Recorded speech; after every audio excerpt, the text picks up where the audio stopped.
ፍጥረት ከመፈጠሩ በፊት ከመጀመሪያው የህይወት ቃል ነበረ፣ ማንነት ያለው የህይወት ቃል ነበረ ብሎ ይናገራል። እዚህ ጋር እንግዲህ ኢየሱስ ክርስቶስ ከማርያም እቅፍ አይደለም የጀመረው መኖር እያለ ነው። ከማርያም እቅፍ ከመኖሩ በፊት በአባቱ እቅፍ ይኖር ነበር። ኢየሱስ ክርስቶስ የሥላሴ አንዱ አካል ማለት ምን ማለት ነው? እግዚአብሔር አብን አብ ያስባለው ባህሪ ማለት ነው።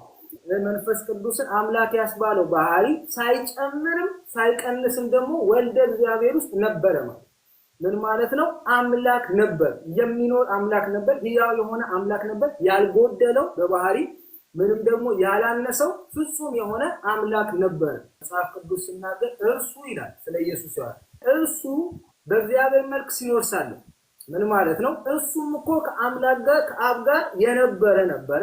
አብ ጋር ራሱ እኩል አቻ የሚያደርገው ባህሪ ነበረው። ነገር ግን ይላል አይደለ ራሱን ባዶ አድርጎ በሰው ምሳሌ ተገኝቶ ራሱን ባዶ እንዳደረገ እንዳዋረደ ይነግረናል። ምን ለማለት ነው? እኛ ጋር ተመሳሳይ አቻ በተባልንበት ባልንጀራ በተባልንበት ልክ እሱ አቻ የተባለውና የቀረበው ከአብ ጋር እንደሆነ እናያለን። ምን ማለት ነው? አብ የነበረው ባህሪ ሳይጨምርም ሳይቀንስም ደግሞ ወልደ እግዚአብሔር ውስጥ ነበር።